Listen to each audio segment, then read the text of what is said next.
आज का दिन है 21 जून 2024। आज है इंटरनेशनल योगा डे। सबसे पहले आप सभी को अंतर्राष्ट्रीय योगा दिवस की बहुत बहुत बधाइयाँ। एक यूपीएससी एस्पिरेंट होने के नाते आपको मेंटली और फिजिकली दोनों तरीके से फिट होना बहुत ज़रूरी है।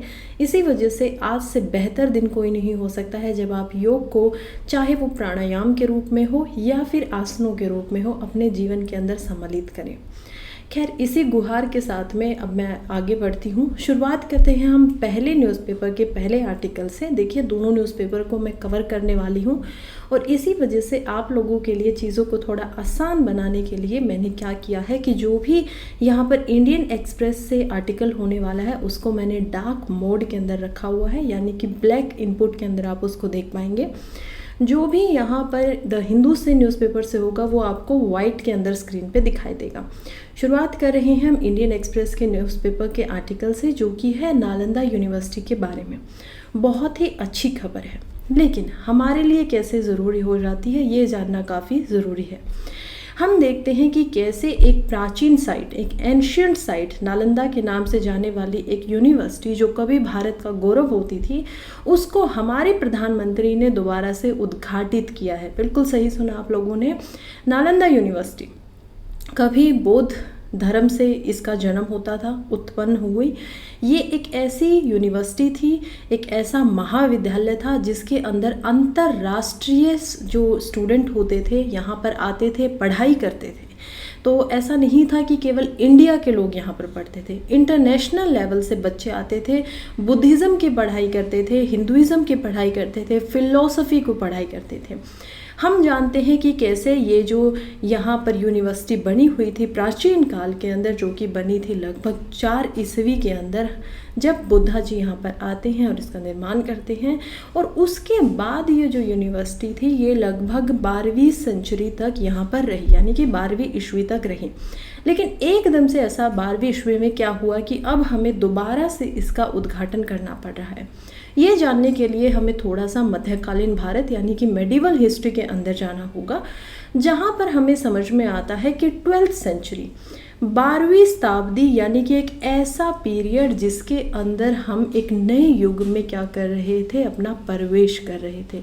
एक ऐसा युग जो कि मुस्लिम जो पॉपुलेशन है और जो बहुत सारे अटैकर हैं उनके नाम से जाना जाता है। बिल्कुल सही, एक ऐसा समय भी था। आज हम इतिहास को 3 भागों में बांट कर पढ़ते हैं, जिसमें हम एंशिएंट यानी कि प्राचीन, मेडिवल यानी कि मध्यकालीन, और मॉडर्न यानी कि जो ये आधुनिक भारत है इसकी तरफ पढ़ते हैं। लेकिन आज से कुछ समय पहले इतिहासकारों ने, और ख़ास करके जो इंग्लिश हिस्टोरियन होते थे, उन्होंने समय को इस प्रकार से बांटा हुआ था कि एक समय था हिंदू पीरियड, जिसे हम आज एंशिएंट टाइम से जानते हैं।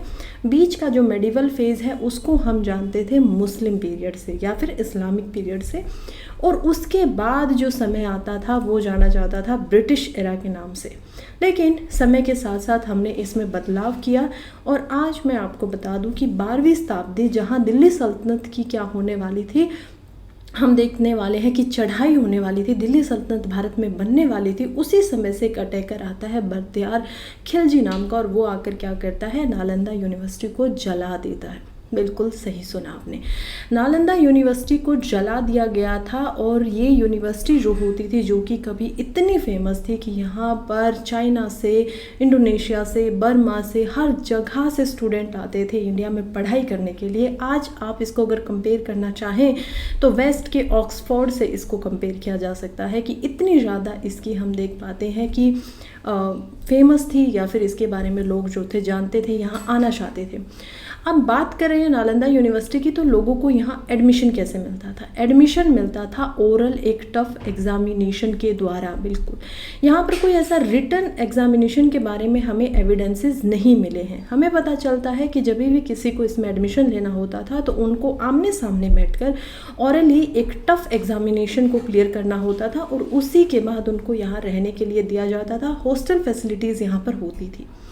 खैर समय के साथ साथ हमने इसके बुरे जो समय था उसको भी देखा, और अब फिर से 2006 में हम देखते हैं कि कैसे नालंदा यूनिवर्सिटी को पुनर्जीवित करने के लिए एक याचिका लगाई गई। एक तरीके से हम देखते हैं कि किस प्रकार से एक नया युग इस नालंदा यूनिवर्सिटी के इतिहास में लाने की कोशिश की गई थी हमारे पूर्व जो राष्ट्रपति थे डॉक्टर अब्दुल कलाम, उनके द्वारा। हमने ये भी देखा कि 2006 के बाद से 2017 में इस पे थोड़ा सा और काम किया गया और इंटरनेशनल लेवल के ऊपर इसको जो है वो हम देखते हैं पहचान मिली, खास करके जब यहाँ पर ईस्ट एशिया समिट जो होता है उसके द्वारा। अब फिलहाल हमारे जो प्रधानमंत्री हैं उन्होंने इसका उद्घाटन कर दिया है। हम देख पाते हैं कि यूनिवर्सिटी जो है वो लगभग 455 एकड़ के अंदर बनी हुई है। फिलहाल भी ये राजगीर के अंदर ही बनाई गई है जहाँ पर ये पहले थी। रफली ये जो जगह है वो पटना से लगभग हम देख पाते हैं कि 100 किलोमीटर की दूरी पर स्थित है। अभी भी इसको 4 डिपार्टमेंट्स इसके ऑलरेडी शुरू कर दिए गए हैं, जिसमें हम बुद्धिस्ट फिलॉसफी और अलग अलग मैनेजमेंट की स्टडीज़ के तरीके से यहाँ पर देख पाते हैं कि बच्चों को इसकी शिक्षा दी जाएगी। फ़िलहाल इस यूनिवर्सिटी के अंदर 600 ऐसे विद्यार्थी हैं जो फ़िलहाल भी अभी पढ़ाई कर रहे हैं। 7 ऐसे टीचर्स हैं, फैकल्टी है जो यहाँ पर पढ़ाते हैं, और इसको और अच्छा बनाने के लिए अभी भी प्रयत्न जो है वो जारी है। खैर हमारे लिए यूपीएससी में इम्पोर्टेंट इसलिए हो जाता है क्योंकि ऐसे सवाल पूछे जाते हैं। अभी भी 2024 का जो एग्ज़ाम है वो जस्ट अभी प्रीलिम्स ख़त्म हुआ है 16 जून को, और उसमें हम देख पाते हैं कि आर्ट एंड कल्चर से काफ़ी ऐसे सवाल थे, साइट्स के ऊपर सवाल पूछे गए थे। तो इसीलिए करंट अफेयर के नज़रिए से हमें जो है इस प्रकार की खबरों को कंप्लीट करते रहना चाहिए, आगे बढ़ता रहना चाहिए। नेक्स्ट अगेन वही आर्टिकल से रिलेटेड ये है, देखते हैं PM inaugurate Nalanda university campus इन बिहार। इसको हम ऑलरेडी डिस्कस कर चुके हैं पहले ही जब हम बात कर रहे थे पिछले आर्टिकल से, तो अब हम फिलहाल यहाँ पर आगे बढ़ते हैं। Next article is highest minimum temperature why Delhi's warm night are cause of worry. देखिए बहुत इंपॉर्टेंट आर्टिकल है। आर्टिकल बात कर रहा है कि दिल्ली के अंदर बहुत ज़्यादा गर्मी हो रही है। सही बात है, समर चल रहा है इंडिया के अंदर, नॉट इवन इंडिया, जो नदर्न हेमिस्फेयर है हमारे वर्ल्ड का, हमारी जो अर्थ है, और उसको हमने 2 भागों में बांटा हुआ है। 2 भागों में कैसे? हमारी जो अर्थ होती है वो गोल होती है या फिर ओवल शेप की होती है, जियोइड शेप जिसको बोला जाता है। ऐसे पूरे तरीके से गोल हमारी अर्थ नहीं है, ऊबड़ खाबड़ टाइप है, संतरे जैसी है। और हम देखते हैं कि उसको हमने 2 भागों में बांट दिया। बीच में हमने क्या रखा है? इक्वेटर को रखा है बीच में, और बीच में इक्वेटर से जो ऊपर का हिस्सा है उसको हम नदर्न हेमिस्फेयर बोलते हैं, और इक्वेटर से जो नीचे का हिस्सा है उसको हम सदर्न हेमिस्फेयर बोलते हैं। फिलहाल हम देखते हैं कि जब हमारी अर्थ मूव करती है, अब मैंने ये आप लोगों के लिए अर्थ बनाई है, नीचे आप आराम से स्क्रीन पे देखिए।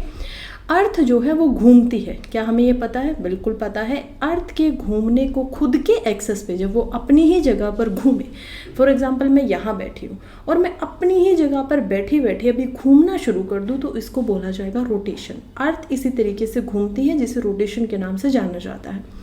अब जब अर्थ, हमें ये भी पता है कि सन के अराउंड भी घूमती है, ये हम सन मान देते हैं यहाँ पर। जब अर्थ सन के चारों तरफ घूमती है तो उसको बोलते हैं ऑर्बिट, यानी कि किसी चीज़ के अराउंड घूमने को ऑर्बिट बोला जाता है। अब ये जो सन के अराउंड ऑर्बिट होता है, इसी के कारण से कभी सन जो है वो ज़्यादा किसी भाग पे अर्थ के आ रहा है, क्योंकि अर्थ क्या है हमारी 23.5 डिग्री अपने ही एक्सेस पे यहाँ पर झुकी हुई है। क्योंकि ये 23.5 डिग्री अपने एक्सेस के ऊपर झुकी हुई है, तो इसकी वजह से क्या होता है कि कभी कभी जब हमारी अर्थ सूर्य के चारों तरफ घूमती है तो उसका कुछ हिस्सा सूर्य से ज़्यादा नज़दीक होता है, जिसकी वजह से सूर्य की किरणें अर्थ के उस हिस्से के ऊपर ज़्यादा गिरती हैं। अब ऐसा होगा तो उस हिस्से के ऊपर गर्मी ज़्यादा होगी, बिल्कुल ठीक बात है। तो ये जो सीज़न में वेरिएशन आती हैं कि कहीं पर ज़्यादा ठंड है, कहीं पर विंटर चल रहा है, कहीं पर समर है, गर्मियाँ चल रही हैं, इसका कारण होता है अर्थ के खुद के एक्सेस पे घूमना, जो कि दिन रात डिसाइड करती है, और सन के चारों तरफ घूमना। अब हम समझते हैं कि अभी ये जो अर्थ है वो इक्वेटर 0 डिग्री के ऊपर अगर हम इसको काटें तो 2 लाइन में, यानी कि ट्रॉपिक्स के अंदर या फिर जो भूमध्य रेखा जिसको हम बोलते हैं, उनमें हम इनको बांट कर सकते हैं। पहली जो सबसे ऊपर रेखा होती है वो होती है अगेन 23.5 डिग्री के ऊपर, जिसको हम जानते हैं ट्रॉपिक ऑफ कैंसर के नाम से। नीचे ये जो ऊपर का हेमिस्फेयर है, 0 से ऊपर नदर्न हेमिस्फेयर होता है, यानी कि उत्तरी जो गोलार्ध है, और उससे नीचे सदर्न हेमिस्फेयर होता है, यानी कि दक्षिणी गोलार्ध। जब हम चलते हैं सदर्न हेमिस्फीयर के अंदर तो 23.5 के ऊपर ही हमें दिखाई देती है ट्रॉपिक ऑफ कैप्रिकॉर्न।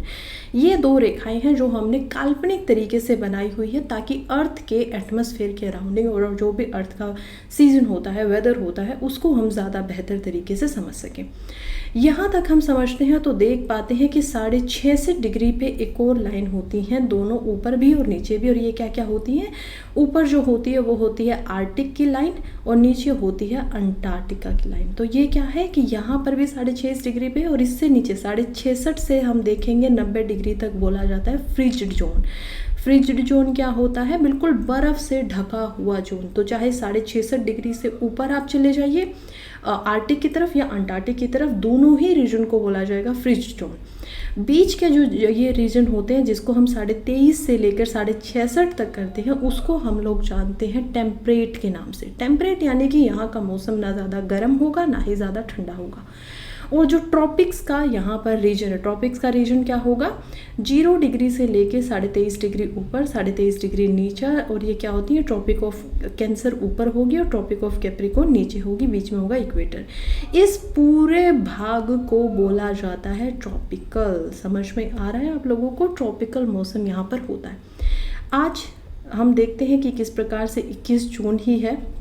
बड़ा कोइंसिडेंट है क्योंकि 21 जून के दिन के ऊपर ही हमारी जो पृथ्वी होती है वो नदर्न हेमिस्फीयर में समर सोलियस्ट के अंदर एंट्री करती है।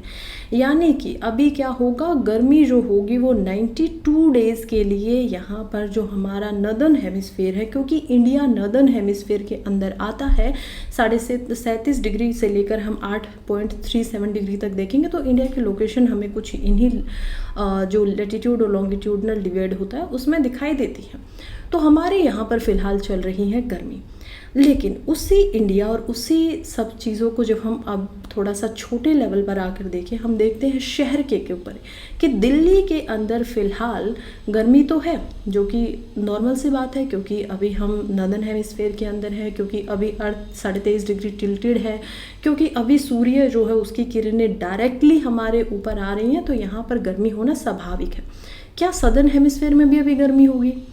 इसीलिए मैंने आप लोगों को समझाया सदर्न हेमिस्फीयर के अंदर, दक्षिणी गोलार्ध के अंदर, जिसमें ज़्यादातर हम अफ्रीका के नीचे वाला पार्ट देखेंगे, साउथ अमेरिका का पार्ट देखेंगे, ऑस्ट्रेलिया का पार्ट देखेंगे, वहाँ पर फ़िलहाल क्या चल रहा है? सर्दी चल रही है। बिल्कुल ठीक, तो सर्दी वहाँ पर चल रही है। लेकिन इंडिया में और दिल्ली के अंदर क्या हो रहा है? हीट वेव्स चल रही हैं। हीट वेव्स क्या होती हैं? जब प्लेन के अंदर यानी कि मैदानी जो एरिया होता है वहाँ पर 40 डिग्री से ऊपर तापमान चला जाए और जो हिली एरिया होता है, पहाड़ी एरिया होता है, वहाँ पर 30 डिग्री से ज़्यादा तापमान चला जाए, तो हम उसको फ्रीक्वेंसी के हिसाब से हीट वेव्स का नाम देंगे कि यहाँ पर क्या चल रही है? लू चल रही है, हीट वेव्स चल रही है।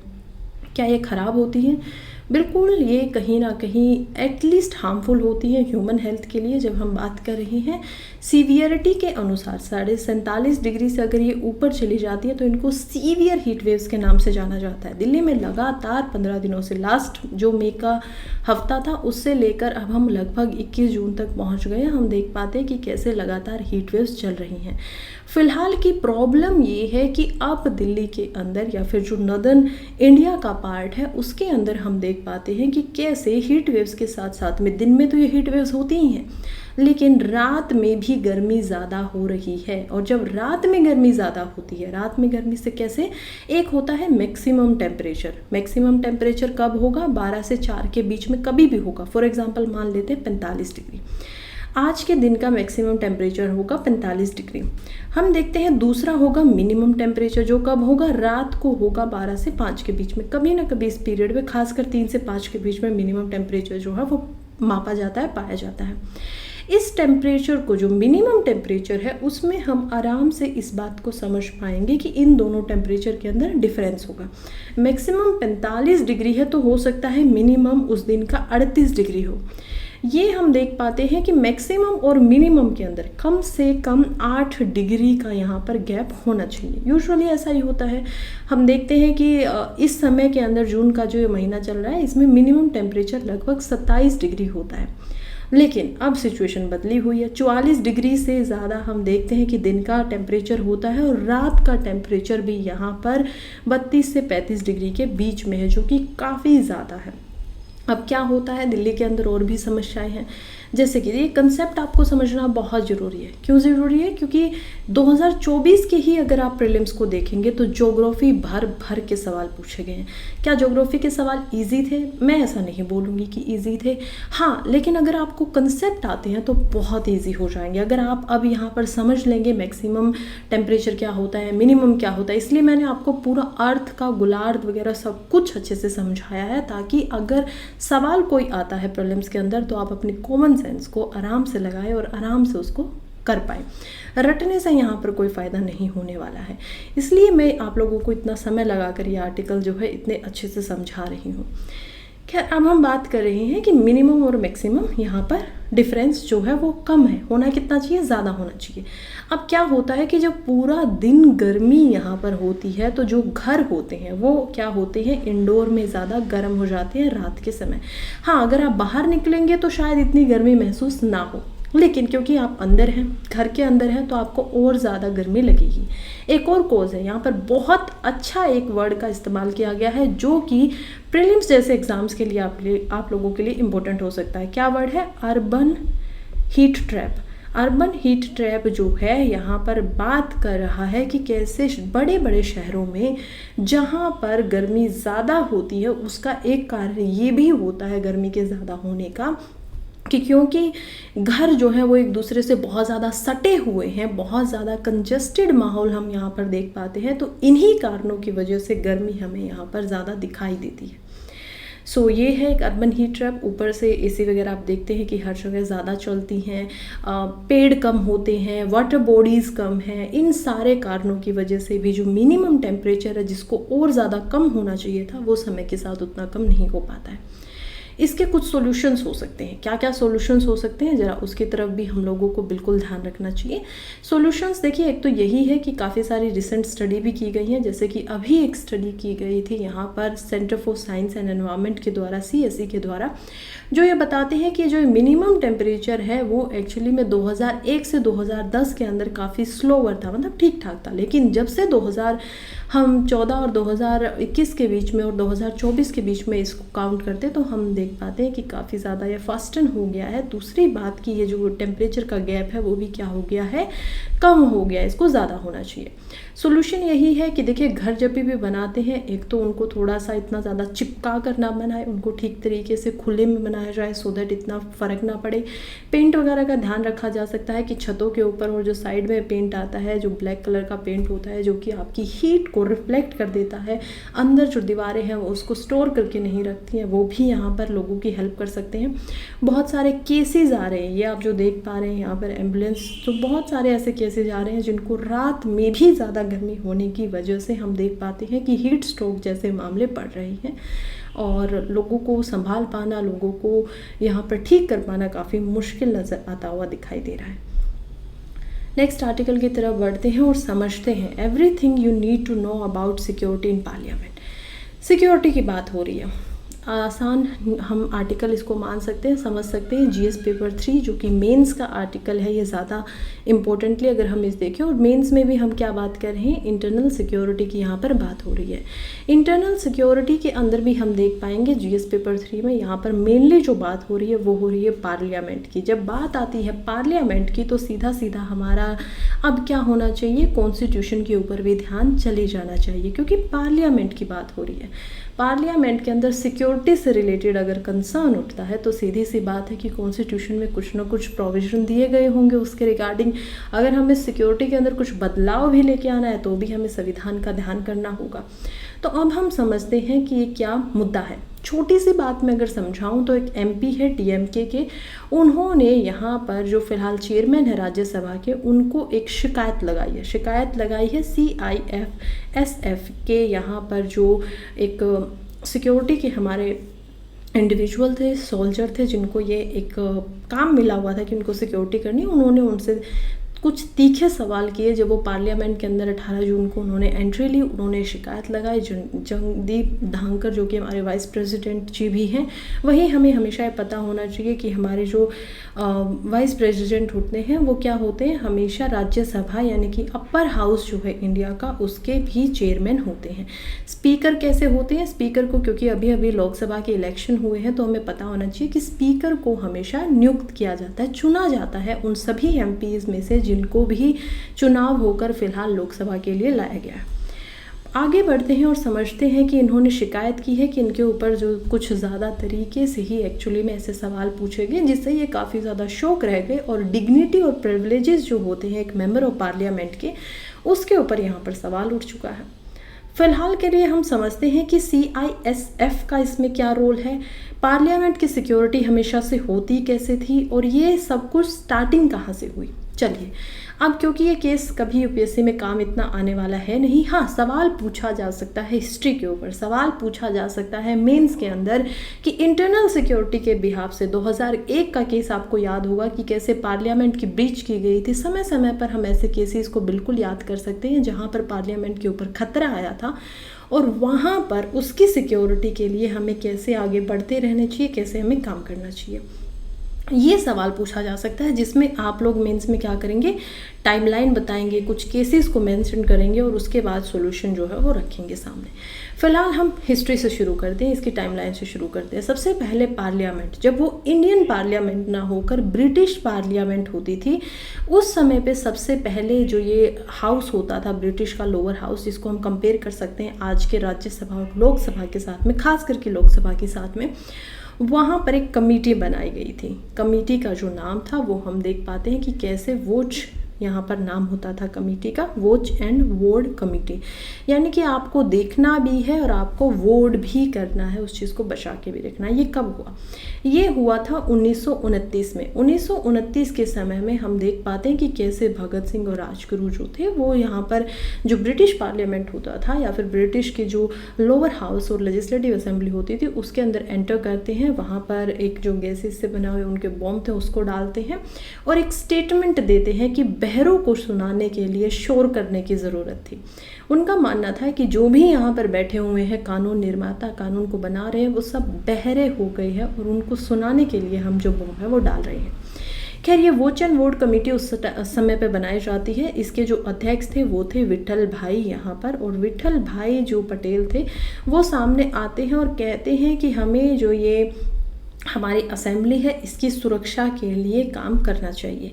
खैर, वहाँ पर पर्सनल यहाँ पर लगाए जाते हैं सबसे पहले, और इसी में जो सबसे पहले हम सिक्योरिटी की बात करते हैं, लोगों को लगाया जाता है, तो उस सिक्योरिटी के अंदर हम देख पाते हैं कि कैसे यहाँ पर पार्लियामेंट्री सिक्योरिटी फोर्स को लगाया जाता है। पहले इसका नाम बदला गया है, एक्चुअली में 2009 के अंदर इसको PSS के नाम से कर दिया गया था, लेकिन शुरुआत में जब ये आए थे तो सबसे पहले ये जो बने थे इनको जाना जाता था एक्चुअली के अंदर में ब्रिटिश पार्लियामेंट हाउस के जो प्रोडक्ट या प्रोटेक्ट करने वाले होते थे उनके नाम से। 2009 से भी ये सेम सिस्टम चल रहा है। Parliamentary security, personal core security service को हम देख पाते हैं जो कि लोकसभा के अंदर यहाँ पर आती थी। स्पीकर का इसके ऊपर पूरा नियंत्रण होता था, यानी कि ये पूरी तरीके से, आप लोगों ने कई बार जब कॉन्स्टिट्यूशन को पढ़ा होगा, जैसे कि आर्टिकल 71 या आर्टिकल 79, 78, उस सभी में आपको दिखाई देता होगा कि कैसे बार बार एक सवाल किया जाता है, बार बार एक बात बोली जाती है, सवाल नहीं, निर्देश दिया जाता है बार बार कि यहाँ पर जो भी मिनिस्टर होंगे, यहाँ पर जो भी प्राइम मिनिस्टर होंगे, वो सब के सब, जो काउंसिल ऑफ मिनिस्टर होगी, कैबिनेट होगी, सब यहाँ पर लोकसभा के प्रति अकाउंटेबल होंगे। उनका जो रिप्रेजेंटेटिव होगा वो लोकसभा के प्रति होगा, उनकी जो जिम्मेवारिता होगी वो लोकसभा के प्रति होगी। तो यही हम यहाँ पर देख पाते हैं कि कैसे लोकसभा के जो स्पीकर हैं, जो वहाँ के स्पीकर होते हैं, उन्हीं के प्रति जो PSS है वो एक्चुअली के अंदर बिलोंग करती थी। फिर से सिक्योरिटी ब्रीच होता है 2001 में। हम देखते हैं 2001 के अंदर पार्लियामेंट्री सिक्योरिटी सर्विस को काफ़ी सराहाया भी जाता है। पार्लियामेंट के ऊपर कुछ आतंकी आते हैं जो कि यहाँ पर हमला करने के उद्देश्य से आए थे। हम देखते हैं कि हमारे देश का गौरव, या हम बोल सकते हैं कि जिनको हमने चुन कर अपना उत्तरदायित्व उनके कंधों पर रखा है कि आप वहाँ पर जाइए, हमारे लिए कानून बनाइए, उन लोगों के ऊपर उनको टारगेट किया गया, आतंकियों के द्वारा उनको मारने की कोशिश की गई। उस समय पे PSS के जो सिक्योरिटी पर्सनल वहाँ पर थे, उन्होंने बहुत हिम्मत के साथ में उस हमले को रोका, जिसमें हमारे जो 2 नौजवान थे उनकी डेथ भी वहाँ पर हो जाती है, जिसके अंदर जगदीश प्रसाद यादव और मतबीर सिंह नेगी को हम देख पाते हैं कि कैसे उनको अपनी जान देनी पड़ी और वो शहीद की कैटेगरी या श्रेणी जो है उसमें अपना नाम लिखवा जाते हैं। खैर, अब हम देखते हैं कि 2020 के अंदर और 2024 के अंदर भी जस्ट 6 महीने पहले, 6 महीने क्या 2023 में हम चलते हैं, दिसंबर 13 का ही वो दिन था। दिसंबर 13 को क्या होता है, फिर से यहाँ पर 3 ऐसे नौजवान थे जो पार्लियामेंट के अंदर घुस जाते हैं और उन्होंने क्या किया, अपने जूते से कुछ निकाला और उसको पार्लियामेंट के अंदर डाल दिया। ये वीडियो बहुत सर्कुलेट हुई थी, 6 महीने पहले का इंसिडेंट है, सबको ऑलमोस्ट ये याद होगा। उसके बाद से ज़रा थोड़ी सी कतई जो यहाँ पर की जाती थी उसके ऊपर ध्यान दिया गया, एक एक्ट बनाया गया, लगाया गया, और उसमें हम देखते हैं कि ये जो पूरा का पूरा यहाँ पर सिक्योरिटी का जिम्मा है वो दे दिया जाता है CISF को। अब CISF जो होते हैं वो होते हैं एक्चुअली में सेंट्रल इंडस्ट्रियल सिक्योरिटी फोर्स, और ये पूरा इनको ट्रेनिंग मिली हुई है। लेकिन हाँ, कुछ क्रिटिसिज्म भी यही है कि जो PSS होते थे, पार्लियामेंट सिक्योरिटी सर्विस, वो ऐसे पर्सनल होते थे जिनको MPs को वो अच्छे से वेरीफाई कर पाते थे, VIPs को वो अच्छे से जानते थे, उनको इसी चीज़ की ट्रेनिंग दी जाती थी, लेकिन उनको अब हटा दिया गया और इनको ये जिम्मेवारी सौंप दी गई है। क्या ये सही है, क्या ये सही नहीं है? इनको एक्चुअली के अंदर काम इनका क्या होने वाला है, इनका काम यही होने वाला है कि इनको एक तो जितनी भी गाड़ियाँ आती हैं उनको पर्सनली बहुत अच्छे से चेक करना है। इनको जो MPs and VIP senior government functionaries सब हैं उनके लिए भी इनको ध्यान में रखना है, उनकी पोजीशनिंग को बताना है, स्टाफ को करना है, जो भी कॉम्प्लेक्स के अंदर ऑर्डर होना चाहिए उस हिसाब से उसका पूरा ध्यान रखना है। खैर, ये अभी हमारे लिए इतना जानना इसके बारे में इम्पोर्टेंट था। हाँ, हो सकता है कि प्रीलिम्स में इसमें से CISF के बारे में सवाल पूछ लिया जाए कि इनमें से कौन ऐसी संस्था है जो पार्लियामेंट को सिक्योरिटी देती है। जस्ट इन केस अगर सवाल आ भी जाता है, 2024 के प्रीलिम्स में हमने देखा कि कैसे कुछ करंट अफेयर से ज़्यादा मुश्किल सवाल नहीं आए थे। ऑलमोस्ट हमने न्यूज़पेपर में हर एक सवाल को कवर किया हुआ था, हर एक न्यूज़ को पढ़ा हुआ था, खास करके जो साहिल रीजन जैसी खबरें थी, जो करंट अफेयर से सवाल पूछे गए थे, तो क्यों हम इसको भी छोड़े, ज़रा अच्छे से हम इसको भी पढ़ सकते हैं। तो आगे बढ़ने से पहले मैं आपको बता दूं कि UPSC स्प्रिंट नाम का मेरा एक चैनल है, टेलीग्राम पे आप उसको देखेंगे। उसका नाम भी अभी फ़िलहाल UPSC 2025 के नाम से रख दिया गया है, क्योंकि मैं आप लोगों के लिए एक मेंटोरशिप की पूरी वीडियो लेकर आने वाली हूँ। हो सकता है कि आज तक आपको वो वीडियो मिल जाए या कल तक मिल जाए, जिसमें हम पूरा 2025 का जो एक प्लान है, प्लान भी क्या है, फ्री ऑफ कॉस्ट होने वाला है। मैं आपको डेली बताने वाली हूँ कि आज का आपका उद्देश्य क्या, आज का आपका एम क्या है, आज आपको क्या पढ़ना है। और ये मैं आप लोगों को बिल्कुल पूरे के पूरे भरोसे के साथ, पूरे के पूरे विश्वास के साथ बोल सकती हूँ कि 8 से 9 महीने के अंदर उसमें मैं आपका सिलेबस जरूर कंप्लीट करवा दूँगी। हालांकि मैं उसमें आपको कुछ पढ़ाने नहीं वाली हूँ, सेल्फ स्टडी आप लोग करेंगे, लेकिन एज अ मेंटोर की तरह मैं आप लोगों का साथ जरूर दूँगी। क्योंकि मैंने कुछ समय से अपने चैनल के ऊपर वीडियोस लाना बंद किया हुआ था, तो उसी की कंपनसेशन में मेरा ये एक इनिशिएटिव होने वाला है, जिसमें मैं एक गाइड की तरह क्या पढ़ना है, कहाँ से पढ़ना है, वो आपको बताऊंगी, और उसके साथ में डेली बेसिस पर आपका टेस्ट भी लूँगी। खैर, उस पर हम बाद में किसी सेपरेट वीडियो के अंदर डिस्कस करेंगे। फ़िलहाल आपको ये जो ग्रुप है इसके अंदर मेरे नोट्स भी मिलेंगे, पर्सनल जो मैं नोट्स आपको डेली जो आपको टारगेट दिए जाएंगे उनके नोट्स, हैंड रिटन नोट्स यहाँ पर डालूंगी। उसके अलावा जो आप ये न्यूज़ देख रहे हैं, इन्हीं से रिलेटेड मेंस में कैसा सवाल पूछा जा सकता है, वो सवाल अगर आप चाहें तो लीव ए कमेंट के अंदर आंसर करके, लिख के आंसर राइटिंग करके दे सकते हैं। कुछ प्रीलिम्स के PYQ जो ऐसी मिलती जुलती न्यूज़ से आए हुए हैं उनके ऊपर हम ध्यान देंगे, पूरा का पूरा देखेंगे उसको। फिर आगे बढ़ेंगे तो न्यूज़ को शॉर्ट तरीके से, छोटे छोटे जो नोट्स होते हैं, जो याद रखने की चीज़ें, फैक्चुअल चीज़ें हैं, वो भी आपको ग्रुप में मिल जाएंगी। और जो वीडियो ये है इसका लिंक भी आपको मिल जाएगा, और ये वीडियो में जो PDF का या PPT का जो हम इस्तेमाल करें वो भी आपको वहाँ पर मिल जाएंगी, ताकि रिविजन अगर करना हो कभी तो आप उसको आराम से देख सकते हैं। फिलहाल के लिए आगे बढ़ते हैं और देखते हैं, बड़ी इंटरेस्टिंग सी न्यूज़ ये दिखाई दे रही है। न्यूज़ क्या बोल रही है? न्यूज़ कह रही है elephant have names for each other. सही सुना आप लोगों ने। बड़ी जैसे जैसे हम समय के साथ आगे बढ़ रहे हैं वैसे वैसे हमें बहुत सारी बातों के बारे में पता चल रहा है। एलिफेंट, हाथी, एक दूसरे को नाम से बुलाते हैं, एक दूसरे को नाम से पुकारते हैं, उन्होंने अपने नाम रखे हुए होते हैं। तो क्या हाथी में और इंसानों में कोई खास फ़र्क नहीं रह गया है? क्योंकि आपका भी कुछ नाम है, मेरा भी कुछ नाम है, हम भी आपस में एक दूसरे से नाम से बात करते हैं। फिलहाल के लिए समझते हैं कि इतने समय से हाथी हमारा साथी, मनुष्य का जो साथी रहा है, उसका हमें अब कैसे पता चला कि वो एक दूसरे से नाम लेते हैं। देखिए, एक स्टडी की गई है। ये स्टडी जो की गई है ये रिसर्चर्स ने एआई की मदद से की गई है, जिसमें अफ्रीकन जो एलिफेंट है उनको बहुत ज़्यादा मात्रा में उनके ऊपर ये स्टडी की गई। उनकी जो ममरिंग होती है और रंबलिंग होती है, रंबर्स क्या होती है कि वो जो आवाज़ निकालते हैं, आवाज़ हाथी की आप देखेंगे कि काफ़ी सॉफ्ट भी होती है, काफ़ी जब उनको गुस्सा हमें लगता है कि आ रहा है तो बहुत तेज़ भी वो चिल्लाते हैं। इतना बड़ा एक एनिमल है और क्योंकि एनवायरनमेंट में और एनिमल से रिलेटेड बहुत सारे सवाल आते ही हैं, तो जीएस पेपर 3 के अंदर ये दोनों तरीके से इंपॉर्टेंट हो जाता है, प्रीलिम्स में भी मेंस में भी। जीएस पेपर 3 में एक भाग में ये इंपॉर्टेंट हो जाता है साइंस एंड टेक में, कि कैसे एआई के थ्रू हम लोग इतना एडवांस हो चुके हैं कि अब स्पीशीज़ को भी हम पढ़ने लगे हैं, उनके बिहेवियर को अच्छे से समझ चुके हैं। तो जीएस पेपर 3 के अंदर एक पार्ट हो सकता है, एक पॉइंट हो सकता है मेंस के आंसर राइटिंग के अंदर। दूसरा यहाँ पर हम देखेंगे एनवायरनमेंट के अंदर। एनवायरनमेंट में अभी भी अगर आप पहले के प्रीलिम्स में जाएंगे और पहले के क्या 2024 के अगर प्रीलिम्स को भी देखेंगे तो वहाँ पर भी एनवायरनमेंट से काफ़ी सवाल आए हुए थे। स्पीशीज़ पे भी सवाल आया था, लायंस उसमें था, चीता उसमें था, जगुआर उसमें था, उनके सबके बिहेवियर, उनके पैटर्न के ऊपर सवाल आया हुआ था। तो इसीलिए इसको छोड़ने की तो बात यहाँ पर कुछ रही नहीं गई। फिलहाल देखते हैं कि ऐसा पता चला है कि ये जो आवाज़ निकालते हैं, खास करके एक ऐसी अफ्रीकन एलिफेंट को हमने देखा जो कि नई नई अभी माँ बनी थी और उसके बच्चे के प्रति वो लगातार जब आवाज़ निकाल रही थी तो 6000 से ज़्यादा उनके जो आवाज़ के साउंड थे, जो रूमर्स हम देख पा रहे थे, उसको उन्होंने थोड़ा सा चेंज किया, अलग अलग ध्वनि उसमें से निकाली। जैसे अब मैं आप लोगों को बोल रही हूँ जैसे करके, तो इसकी साउंड कुछ और आ रहा है, लेकिन हो सकता है कि कुछ पंछी हों, कुछ जानवर हो जिनको ये इतने अच्छे से समझ में ना आए, उनको लगता है कि ये कुछ बोल रहे हैं, कुछ गरजरा रहे हैं, कुछ आवाज़ें निकाल रहे हैं। तो वैसे ही हमें भी इनकी आवाज़ इतने अच्छे से समझ में नहीं आई है, लेकिन हाँ, इस रिसर्च से, इस स्टडी से जो कि की गई है यहाँ पर कोलोराडो स्टेट के अंदर, यूनिवर्सिटी जो यूएस है वहाँ पर डेविड नाम की एक रिसर्चर है, उन्होंने इस पे काम किया है। एआई की मदद से वो इस पे काम और भी ज़्यादा बेहतर तरीके से करने की पूरी कोशिश कर रहे हैं और उन्होंने ही अच्छे तरीके से हमें समझाया है कि हाथी एक दूसरे का नाम रखते हैं, उनमें इतनी इंटेलिजेंस है जितनी शायद हम लोग अभी तक नहीं मानते थे, लेकिन हाथी उससे कई ज़्यादा इंटेलिजेंट पाए गए हैं। वो एक दूसरे को अच्छे तरीके से समझ पाते हैं, अलग अलग कॉल देते हैं, अलग अलग तरीके से बुलाते हैं। इसका ज़्यादा पता तब चलता है जब मान लीजिए आपने एक साउंड निकाला, अगर वो आपका नाम नहीं है तो हो सकता है कि एक हाथी उस पर ज़्यादा ध्यान ना दे और दूसरा हाथी उस पर ध्यान दे, लेकिन अगर वो उसी हाथी का नाम है तो वो क्या करेगा, वो इतना फोकस जिस पहली कॉल्स पे नहीं कर रहा था वो एकदम से उसकी तरफ देखेगा।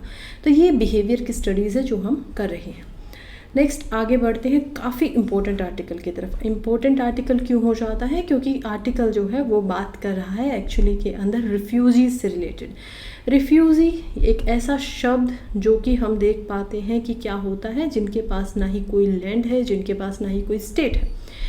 इस समय में जहाँ वर्ल्ड के अंदर हम देखते हैं 16वीं शताब्दी एक ऐसी शताब्दी आई थी जिसके बाद में इंटरनेशनल जो देश हैं, कंट्रीज़ हैं, वो सब यहाँ पर बन गए थे। उस समय पे जब आप एक स्टेटलेस हैं, इस पूरी दुनिया में इतने सारे लोग हैं जिनके खुद के घर होते हैं, जिनके खुद का कंट्री होती है, डिस्ट्रिक्ट होती है। एक रिफ्यूजी एक ऐसा इंसान है जिसके पास ना कोई डिस्ट्रिक्ट है, जिसके पास ना कोई स्टेट है कहने को, और ना ही कोई देश है, ना ही कोई कंट्री है। आज से पहले यानी कि एक दिन पहले हम देखते हैं 20 जून को रिफ्यूजी डे था, इंटरनेशनल रिफ्यूजी डे हम 20 जून को देख पाते हैं। और उस दिन उन्हीं की गवाही बनने के लिए यहाँ पर शशि थरूर इस आर्टिकल को लिखते हैं। हमारे लिए क्यों इम्पोर्टेंट हो जाता है? क्या 20 जून को याद रखना है? कोई इतनी बड़ी बात नहीं है कि आप लोग याद रखें, याद रहता है तो अच्छी बात है लेकिन ज़रूरी नहीं है। तो हम क्यों इस आर्टिकल को पढ़ने वाले हैं? इसको पढ़ने का रीज़न हो जाता है जीएस पेपर 2 में। जीएस पेपर 2 में हमें पढ़ना होता है सोशल जस्टिस को, समाज के अंदर न्याय लेकर आना। तो क्या जो रिफ्यूजीज़ होते हैं उनके कुछ अधिकार नहीं होने चाहिए? क्या जो रिफ्यूजीज़ होते हैं उनके साथ न्याय नहीं होना चाहिए?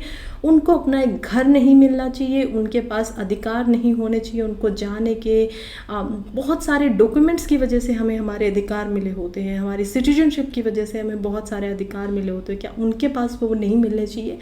यही एक बहुत बड़ा सवाल है जिसके ऊपर शशि थरूर जो है वो यहाँ पर सवाल उठाते हैं। योग्यता की बात करें तो शशि थरूर जी खुद एक एमपी रह चुके हैं। इसके अलावा यूएन के अंदर, यूनाइटेड नेशन में जो रिफ्यूजीज़ के लिए यहाँ पर काम होता है उसके अंदर भी अपनी भूमिका निभा चुके हैं 8 साल तक।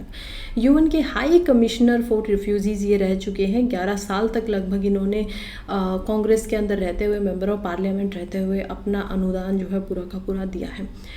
फ़िलहाल ये अलग अलग रिफ्यूजीज़ की बात कर रहे हैं। इंडिया में ही ये बताते हैं कि किस प्रकार से लगभग वर्ल्ड के अंदर यहाँ पर 43.4 मिलियन रिफ्यूजीज़ फ़िलहाल हैं, यानी 4.5 करोड़ के लगभग ऐसे इंसान हैं फ़िलहाल इस धरती के ऊपर जिनके पास कोई कहने को अपनी स्टेट नहीं है। बहुत सारे कारण होते हैं रिफ्यूज़ी बनने के। हो सकता है कि कोई वॉर हो रही थी, हो सकता है कि कोई कंट्री आपको बाहर निकाल देता है, जैसे कि हम ज्यूज़ के साथ में देखते हैं।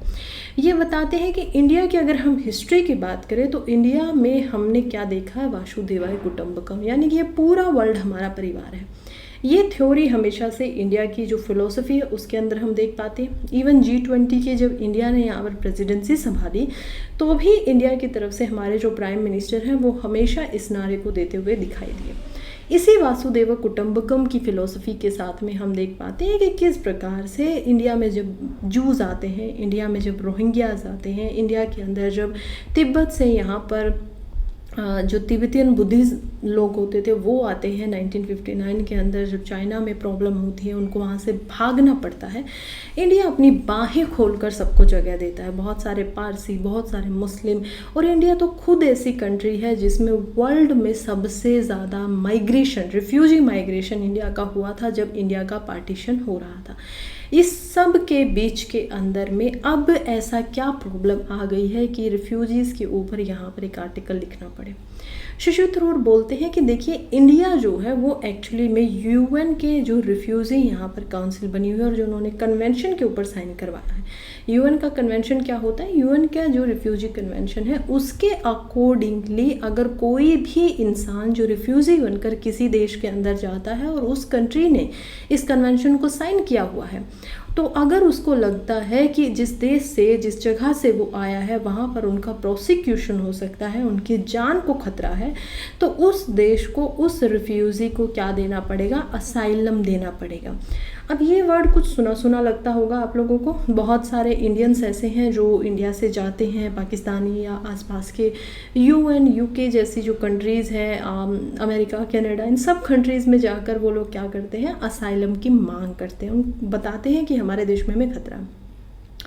असाइलम की मांग के लिए एक नेशनल ट्रिब्यूनल वहाँ पर होता है जो उन लोगों को क्या करवाता है, यहाँ पर असाइलम प्रोवाइड करवा देता है अगर उन्हें लगता है कि जेन्युइन कॉज है और इनको अगर हम वापस भेज देंगे तो इनके साथ में कुछ खतरा हो सकता है इनकी जान चली जाए या फिर इनका जीवन जो होगा वो बेहतर नहीं होगा। इन सभी चीज़ों को ध्यान में रखा जाता है। इंडिया ने इसको साइन नहीं किया है। ऐसे ही सवाल होते हैं जो प्रीलिम्स के अंदर आपको फंसा देते हैं। आपको पता होना चाहिए कि इंडिया कहाँ पर किस संस्था का मेंबर है, किस इंस्टीट्यूशन का मेंबर नहीं है। तो इंडिया ने जब इस कन्वेंशन को साइन नहीं किया है तो इंडिया के ऊपर कोई दबाव नहीं है, खास करके अंतर्राष्ट्रीय दबाव तो कोई भी नहीं है कि वो किसी भी यहाँ पर रिफ्यूजी को जगह दे। खासकर प्रेजेंट समय पे हम देखते हैं कि इंडिया का कोई ऐसा कानून नहीं है। हालांकि इंडिया में सिटीजनशिप अगर लेनी है तो फॉरेन पासपोर्ट एक्ट या फिर फॉरेनर जो एक्ट होते हैं उसके तहत पर आपको सिटीजनशिप के लिए अप्लाई किया जा सकता है। Citizenship act itself is another law जिसके अंडर आप सिटीजनशिप बन सकते हो रिफ्यूजी होते हुए, लेकिन ऐसा कोई अलग नहीं है जिसमें असाइलम की यहाँ पर डिमांड की जा सके इंडियन गवर्नमेंट से या फिर इंडिया से। उसी पे ध्यान देते हुए शशि थरूर जी बोलते हैं कि देखिए, एक प्राइवेट मेंबर होने की वजह से, ये प्राइवेट मेंबर क्या होता है, जब आप पार्लियामेंट में समझेंगे तो समझ पाएंगे कि कुछ होते हैं एमपीज़, कुछ क्या, सभी के सभी पार्लियामेंट के अंदर एमपी होते हैं। एमपी मतलब मेंबर ऑफ पार्लियामेंट। इनमें से दो तरीके के यहाँ पर एमपी होते हैं, दो कैटेगरीज होती है। एक होती है गवर्नमेंट के एमपीज़, जिनको यहाँ पर मिनिस्टर भी बोला जाता है, जिनको मिनिस्ट्री दी गई होती है। एक्चुअली में यहाँ पर 80 से 90 इनकी संख्या होती है। और दूसरा हम देख पाते हैं प्राइवेट मेंबर, यानी कि जिनके पास कोई भी मिनिस्ट्री, कोई भी डिपार्टमेंट नहीं होता है, क्योंकि मिनिस्ट्री जो होती है वो हमेशा गवर्नमेंट के एमपी के पास होगी, जिनकी प्रेजेंट गवर्नमेंट है। तो वो जो कानून सामने रखेंगे उसके एक्सेप्ट होने के चांसेस ज़्यादा हो जाएंगे, क्योंकि उनके पास मेजोरिटी है, स्पीकर भी उसको जल्दी से ले लेगा। लेकिन जब एक प्राइवेट मेंबर कोई बिल को लेकर आता है सामने, तो हो सकता है कि उसको एक्सेप्ट ना किया जाए, उसको टेबल्ड भी ना किया जाए, क्योंकि स्पीकर के पास इतनी अथॉरिटी होती है। ऐसे ही ये बताते हैं कि इन्होंने 2020 के अंदर रिफ्यूजीज़ नेशनल रिफ्यूजी एक्ट ये लेकर आते हैं। इन्होंने पार्लियामेंट में उसको प्रेजेंट किया, लेकिन उसके ऊपर कोई चर्चा बाद में नहीं हो पाई। इन्होंने उस एक्ट में ये भी बोला कि असाइलम होना चाहिए, साथ ही में हमारी एक नेशनल लेवल पर रेफ्यूजीज़ की काउंसिल बननी चाहिए, जिसके पास ये अधिकार हो कि वो यहाँ पर क्या करे, वो यहाँ पर जो भी असाइलम के लिए रिफ्यूजी डिमांड कर रहे हैं उनकी पहचान करे, अगर वो जेन्युइन है तो उनको ये जो अथॉरिटी है ये पूरी की पूरी प्रोवाइड करवाई जाए। ऐसा इनका बयान था। ये और भी बोलते हैं कि देखिए, इस समय पे हमारी जो प्राचीन एक तरीके से सभ्यता रही है उसको हमें तोड़ना नहीं चाहिए। हमारी एक छवि है अंतर्राष्ट्रीय स्तर के ऊपर कि हम लोग थोड़े सहज लोग हैं, हमें सभी को साथ में लेकर चलना ज़्यादा पसंद है। उस छवि को हमें बनाए रखने की फ़िलहाल में काफ़ी इम्पोर्टेंस है, काफ़ी ज़्यादा ज़रूरत दिखाई दे रही है।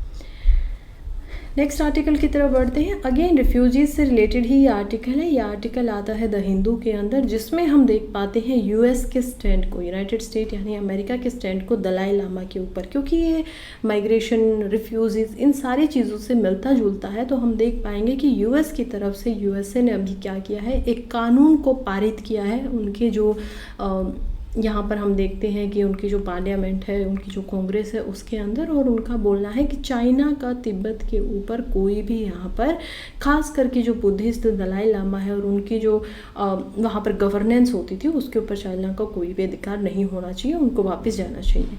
हिस्ट्री अगर हम देखते हैं तो देख पाते हैं कि बुद्धिज़्म की शुरुआत काफ़ी पहले होती है। बुद्धिज़्म की शुरुआत हमें तो पता ही है, हमारे ही भारत से, हमारे ही देश से शुरुआत होती है 4th BC के अंदर, जब सिद्धार्थ नाम का एक नौजवान, एक राजा बाहर निकलता है अपने जीवन की कठिनाइयों से और सच्चाई को जब वो देखता है, और उसके बाद वो किस प्रकार से बुद्धा में परिवर्तित होता है, अपने अस्तित्व को चेंज करता है।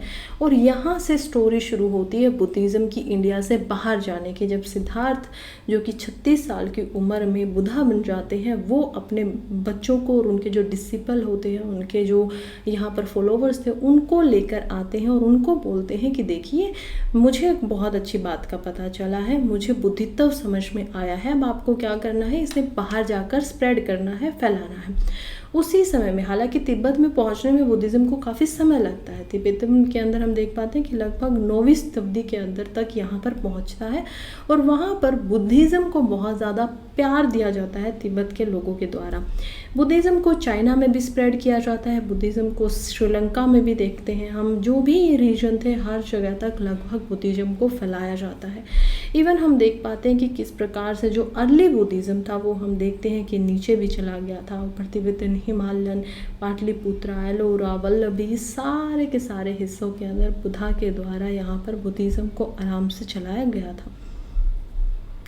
फ़िलहाल अगर हम आगे भी बढ़ते हैं और देख पाते हैं कि किस प्रकार से यहाँ पर बुद्धिज़्म जो है तिब्बत का, वो बहुत ही खूबसूरत हमें दिखाई देता है। वहाँ के लोगों को अब आप सामने देख पाएंगे कि कैसे वो बुद्धिज़्म को की जो प्रैक्टिसेस हैं उसको फॉलो करते हैं। लेकिन 1959 का एक समय आता है जब चाइना तिब्बत के ऊपर अपना पूरा का पूरा अधिकार जमाती है, और उस समय पे आज के जो दलाई लामा, जिनका नाम है तंजीन ग्यात्सो, वो अपने लोगों को लेकर वहाँ से फ्ली करते हैं, वहाँ से जाते आते हैं, खड़े होते हैं, इंडिया के अंदर आते हैं, अपनी जो उनकी प्रॉब्लम्स हैं उनको सामने रखते हैं पूरी दुनिया के सामने कि कैसे हमारी एक तरीके की गवर्नमेंट चलती थी जिसको यहाँ पर चाइना के द्वारा रोका जा रहा है।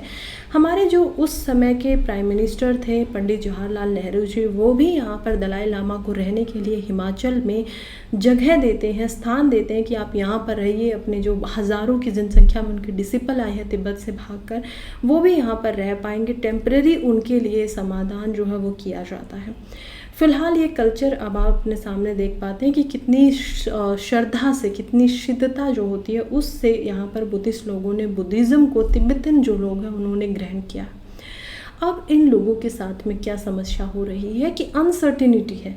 इन लोगों को जो कि 1959 के अंदर इंडिया में आ चुके हैं और यूएसए अभी भी सपोर्ट कर रहा है, इंडिया भी कहीं ना कहीं सपोर्ट करता है, लेकिन फिर कॉन्ट्राडिक्शन दिखाई देते हैं। कॉन्ट्राडिक्शन कैसे दिखाई देते हैं? एक ऐसी स्थिति दिखाई देती है कि एक तरफ से तो खुद इंडिया चाइना का यहाँ पर अस्तित्व मान रहा है बुद्धिज़्म के ऊपर कि जो तिब्बत में बुद्धिज़्म है और जो तिब्बत का क्षेत्र है वो एक्चुअली में चाइना के अंडर ही आता है। और एक तरफ से हमने दलाई लामा जो कि लड़ाई लड़ रहे हैं सिर्फ इसी वजह से कि तिब्बत जो है वो एक इंडिपेंडेंट स्टेट है, वो सेल्फ गवर्न की जानी चाहिए और यहाँ के जो बुद्धिस्ट लोग हैं उनके द्वारा ही उसको सेल्फ गवर्न एक्चुअली में किया जाना चाहिए। इस लड़ाई को देखते हुए हम देख पाते हैं कि कैसे पूरा चाइना इस पूरे हिस्से को डोमिनेट करता है। फ़िलहाल के लिए भी जो तिब्बत के लोग हैं और जो यहाँ पर इंडिया में आए हुए हैं, जो अपनी श्रद्धा के साथ में आज भी इस पूरे के पूरे धर्म को हिमाचल के अंदर बहुत प्यार से, बहुत अच्छे से निभाते हैं, उनको इंडिया की सिटीजनशिप नहीं मिली है। इतने समय से आए होने के बाद भी बहुत सारे ऐसे लोग हैं जो इसके ऊपर सवाल उठाते हैं कि इंडिया के अंदर रिफ्यूजीज़ को लेकर खास करके अभी कुछ नए कानून लाने की काफ़ी ज़रूरत है। अभी बदलाव लाने की इम्पोर्टेंट यहाँ पर हमें दिखाई देती है कि बदलाव जो है वो लाना चाहिए इंडिया को।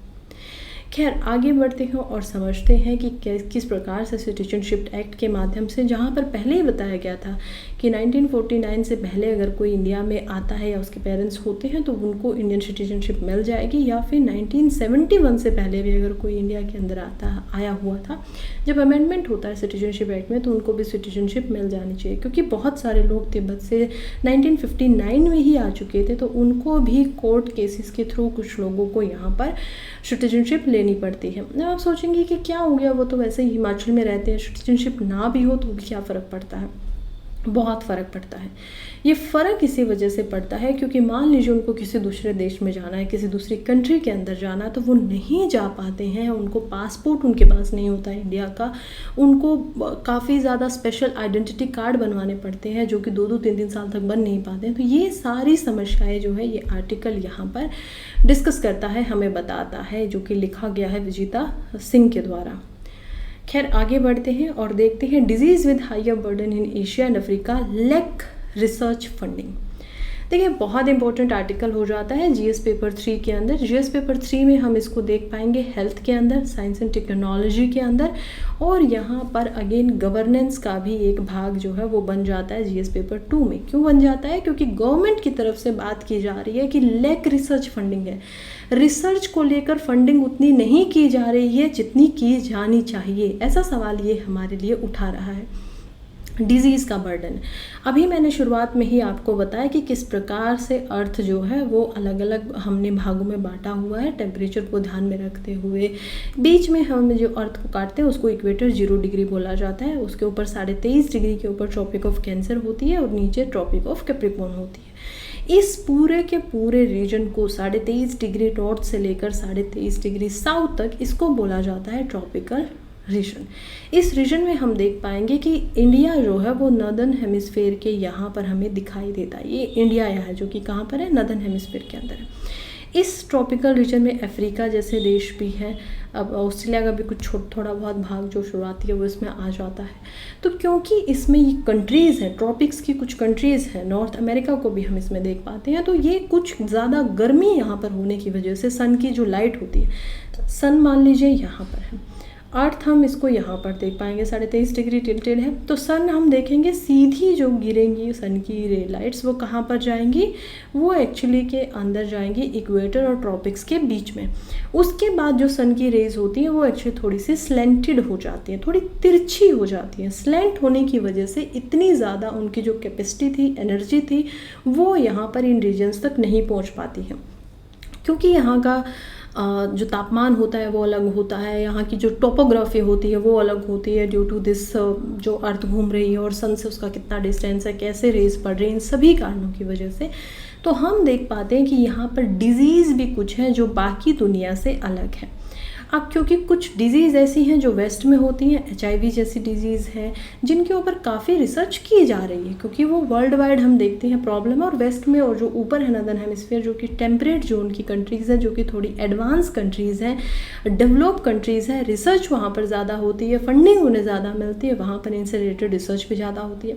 लेकिन जब हम आते हैं नीचे की तरफ, जब हम बात करते हैं ट्रॉपिकल डिजीज़ की, तब ये समस्या हमें ज़्यादा दिखाई देती है कि यहाँ पर रिसर्च के लिए फंडिंग उतनी ज़्यादा मिल ही नहीं रही है। कौन सी ऐसी डिजीज़ की हम बात कर रहे हैं? बात यहाँ पर सबसे ज़्यादा जिस डिज़ीज़ की हो रही है वो हो रही है चिकनगुनिया की, डेंगू की, और साथ ही में जो स्नेक बाइट होती है। यानी कि ये 3 ऐसी बीमारी हैं जो सबसे ज़्यादा ट्रॉपिकल रीजन में देखने को मिलते हैं, क्योंकि स्नेक भी सबसे ज़्यादा ट्रॉपिकल रीजन में पाए जाते हैं। चिकनगुनिया, डेंगू, ये सब जो इंसेक्ट्स हैं ये भी यहाँ पर होते हैं, इनकी वजह से बीमारियाँ होती हैं और इनके ऊपर ज़्यादा ड्रग्स, इनकी ज़्यादा मेडिसिन, इनकी ज़्यादा वैक्सीन, ये सभी भी अभी तक जिस हिसाब से बनी होनी चाहिए उस हिसाब से नहीं बनाई गई है। That again is a problem. आगे बढ़ते हैं और समझते हैं कि किस प्रकार से हमारे पास एक पूरा का पूरा ये मैप दिया गया है। हम देख पाते हैं कि कोविड-19 के ऊपर यहाँ पर लगभग 4.22 बिलियन की इन्वेस्टमेंट की गई कि उसको हटाया जा सके, उसको अच्छे से समझा जा सके। फिर हम देखते हैं HIV एड्स की, जिसके ऊपर रिसर्च के लिए लगभग $1.35 बिलियन रुपीज़ यहाँ पर दिए गए थे। ट्यूबरक्लोसिस के लिए भी काफ़ी पैसा यहाँ पर मिला है। इवन इंडिया इज एमिंग कि 2047 तक हम काफ़ी सारी बीमारियों को यहाँ पर ख़त्म करेंगे। इंडिया में भी मैं अगर आपको बताऊँ तो 66 मिलियन ऐसे लोग हैं जिनको डेंगू, चिकनगुनिया, स्नेक बाइट हो जाती है। 66 मिलियन पीपल, काफ़ी बड़ा ये नंबर हो जाता है इंडिया के हिसाब से। और इतने लोगों को यहाँ पर प्रॉब्लम होने के बावजूद भी रिसर्च पे उतना ध्यान नहीं है। हालांकि 2047 तक इंडिया ने ये माना है कि वो डेंगू और चिकनगुनिया और TB के साथ में इन ऐसी बीमारियों को हटाएंगे। हमारा पूरा जो नेशनल हेल्थ मिशन है उसके अंदर हमने इनको भी रखा हुआ है। लेकिन उतनी ज़्यादा मेडिसिन के ऊपर अभी तक रिसर्च के ऊपर पैसा नहीं दिया जा रहा है। क्यों नहीं दिया जा रहा है? क्योंकि हम देख पा रहे हैं वर्ल्ड के लेवल पे भी देखिए तो हम देख पाएंगे चिकनगुनिया को केवल यहाँ पर 42 मिलियन पैसे दिए गए हैं, जबकि TB जैसे, HIV जैसी बीमारियों को कितना मिलता है? बिलियंस में यहाँ पर रिसर्च के लिए फंडिंग मिलती है, डोनर्स मिलते हैं। ऐसे ही डेंगू के लिए भी काफ़ी कम है। और स्नेक बाइट जैसे जो प्रॉब्लम है, जो कि वेनम से रिलेटेड है, जहर से रिलेटेड है, उनको तो आप यहाँ पर देख भी नहीं पाएंगे, क्योंकि उनके लिए तो यहाँ पर बहुत ही कम इन्वेस्टमेंट की जाती है। ड्रग्स की भी बात करें तो डायग्नोसिस्ट के लिए भी यहाँ पर पैसे कम है। 2016 से लेकर 2022 तक हम देख पाएंगे काफ़ी कम है।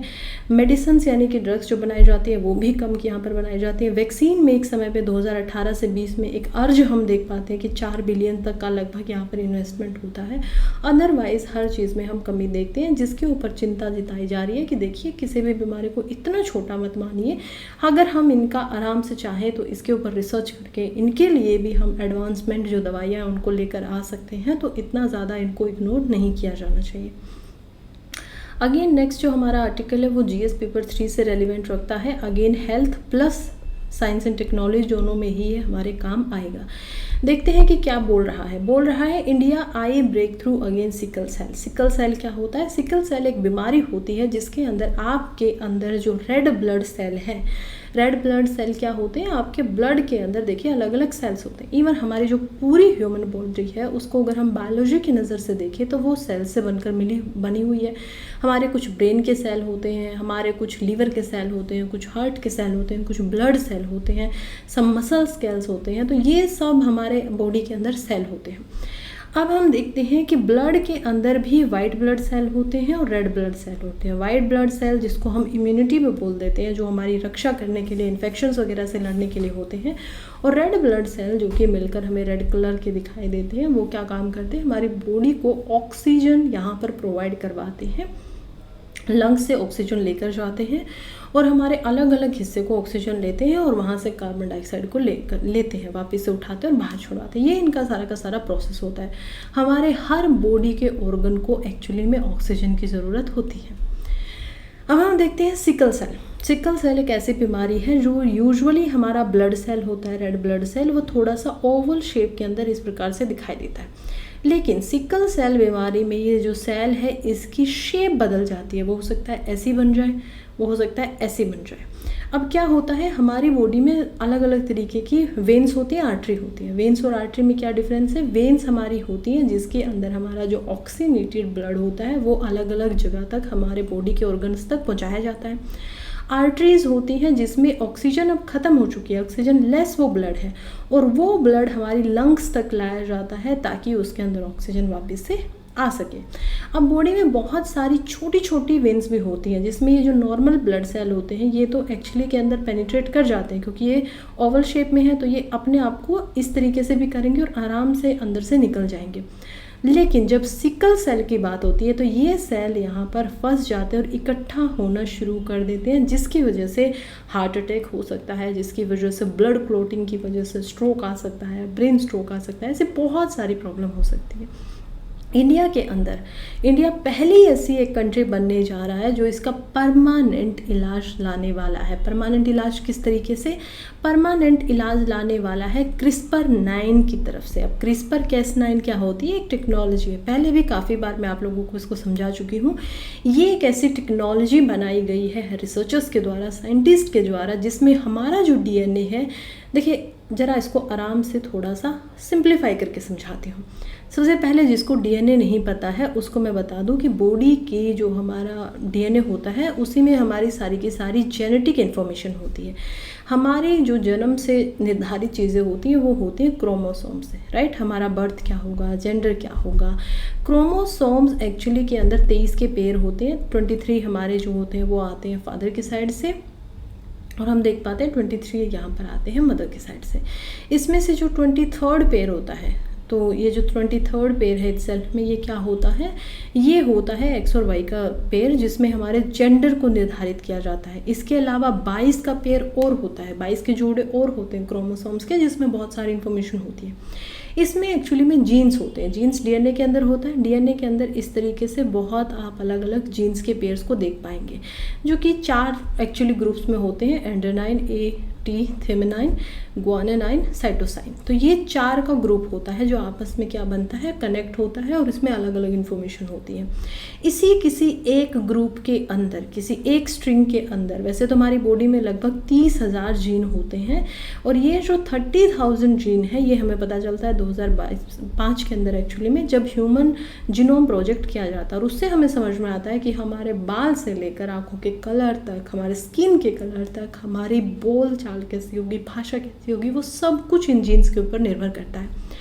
इसी जीन में इंफॉर्मेशन आ जाती है। फॉर एग्जाम्पल, आसान बनाने के लिए आप एक तरीके से सोच सकते हैं कि आपके पास एक डायरी है। डायरी के अंदर बहुत सारे पेजेस हैं। एक पेज पे आपने कुछ लिखा हुआ है, पेज 1। पेज 2 हम देखते हैं तो पेज 2 के ऊपर कोई दूसरी इन्फॉर्मेशन है, पेज 3 के ऊपर कुछ और इन्फॉर्मेशन है, और ऐसे ही उस डायरी के अंदर लगभग 300 पेजेस और 300 के 300 पेजेस भरे हुए हैं। बॉडी में इसी डायरी की तरह जीन होते हैं जो कहाँ पाए जाते हैं? DNA के अंदर। इन जीन के अंदर भी एक जीन के पेयर के अंदर कुछ इन्फॉर्मेशन होती है, दूसरे के अंदर कुछ इन्फॉर्मेशन होती है। हमारे आइज़ का क्या कलर होगा, यही इन्फॉर्मेशन हो सकती है। बाल जो हमारे होंगे वो ब्लैक होंगे या ब्राउन होंगे, कैसे होंगे, हमारे हेयर स्ट्रेट होंगे या फिर कर्ली होंगी, सब इन्फॉर्मेशन इसमें होती है। हम देखते हैं कि इसी एक जीन के पेयर के अंदर एक इन्फॉर्मेशन है जिसमें सिकल सेल भी है। तो क्योंकि सिकल सेल की जो इन्फॉर्मेशन है वो जीन्स के अंदर है, DNA के अंदर है, तो इसी वजह से क्या है, एक जेनेटिक बीमारी हो जाती है। हमें पता है कोई भी डिजीज़ अगर जेनेटिक है और हमारे पेरेंट्स से हमें मिलती है तो वो जितनी पेरेंट्स के अंदर थी उससे 2 से 3 गुना ज़्यादा बच्चे के अंदर जाती है, उसकी इंटेंसिटी यहाँ पर बढ़ जाती है। इसी बीमारी को ठीक करने के लिए इस्तेमाल किया जाना है CRISPR-Cas9 का। CRISPR-Cas9 क्या है? बहुत ही अच्छा, बहुत ही यूजफुल ये टूल है जो कि अगेन ह्यूमन जीनोम प्रोजेक्ट के बाद में यहाँ पर बनाया जाता है। और इसमें आप इसको एक कैंची की तरह मान सकते हो। कैंची की तरह क्यों मान रहे हो? क्योंकि ये एक ऐसी कैंची है, एक ऐसी टेक्नोलॉजी है जिसके अंदर हम हमारे डीएनए से जो जीन है जिसके अंदर ये इन्फॉर्मेशन है, डीएनए क्या होता है, डबल हेज्ड यहाँ पर दिखाई देगा, इसमें से हम देखते हैं कि ये जीन है जिसके अंदर सिकल सेल है। ये क्रिस्पर Cas9 क्या करेगी, अपनी कैंची का इस्तेमाल करेगी और इसको यहाँ पर डीएनए से बाहर निकाल देगी। इसके अलावा आरएनए, जो कि क्या होता है, मैसेंजर आरएनए इसको बोला जाता है, इससे एक दोबारा अलग मैसेज यहाँ पर डलवाएगी, एक नया पेड़ यहाँ पर बदलवा देगी। सोचिए आपके बॉडी के अंदर कोई चीज़ को विदाउट ऑपरेशन, कोई ऑपरेशन नहीं होगा, आपका जस्ट ब्लड बाहर निकाला जाएगा, उस ब्लड पे ये रिसर्च, ये जो पूरा क्रिस्पर Cas9 है उसके थ्रू आपके जीन को चेंज किया जाएगा और उसी ब्लड को थोड़ा सा भाग जो होगा आपके बॉडी के अंदर डाल दिया जाएगा, तो धीरे धीरे आपका डीएनए जो है वो चेंज हो जाएगा। यहाँ पर इतना आसान इसको बनाया जा रहा है, इसके ऊपर पूरी रिसर्च चल रही है, एम्स के डॉक्टर यहाँ पर लगे हुए हैं। हम देख पाते हैं हेल्थ मिनिस्टर जो हमारे हैं उनके द्वारा स्टेटमेंट दी गई है कि 2025 की जनवरी तक हम क्या करेंगे, इसको काबू कर पाएंगे। खास करके ये क्योंकि ये ट्राइबल्स में ज़्यादा पाया जाता है, क्योंकि वहाँ पर जीन्स के थ्रू ये ज़्यादा आगे बढ़ जाता है, तो इसी वजह से हम देखते हैं कि मिनिस्ट्री ऑफ जो ट्राइबल यहाँ पर है उनमें भी ये बताया गया है कि वो बहुत खुश है इसको लेकर, और इंडिया वर्ल्ड का ऐसी पहली कंट्री बनने वाला है जो क्रिस्पर Cas9 की मदद से यहाँ पर क्या करने वाला है, सिकल सेल डिजीज़ को ठीक करने वाला है। अब ये कैसा आर्टिकल है, बहुत इंपॉर्टेंट आर्टिकल हो जाता है प्रीलिम्स 2025 के लिए, क्योंकि जनवरी में ये कंप्लीट होगा तो बिल्कुल इससे सवाल आ सकता है। इसके लिए रेडी रहिएगा। क्रिस्पर Cas9 क्या है आराम से समझिएगा, पहले बहुत बार समझा चुकी हूँ तो इसी वजह से थोड़ा शॉर्ट में मैंने इसको आप लोगों को समझाने की कोशिश की है। आई होप आप अच्छे से समझ पाए होंगे। अगेन नेक्स्ट आर्टिकल हमारा है जो कि है how will AI that predict protein structure change the skin science. देखिए ये जो आर्टिकल है ये फिर से GS पेपर 3 में इम्पोर्टेंट हो जाता है। अगेन पहला हेल्थ इम्पोर्टेंट है, दूसरा साइंस एंड टेक में है। साइंस एंड टेक को भी हम 7 पार्ट्स में बांट सकते हैं। सिलेबस जब आप साइंस एंड टेक का पढ़ेंगे तो 7 भागों में इसको बांट पाएंगे। ये हमारा इम्पोर्टेंट हो जाता है बायोटेक्नोलॉजी के अंदर, यानी बायोलॉजी के अंदर टेक्नोलॉजी का इस्तेमाल हो रहा है। फिलहाल क्या है कि गूगल के द्वारा यहाँ पर एक AI को दिया गया है। गूगल के द्वारा जिस AI को दिया गया है उसका नाम है डीप माइंड।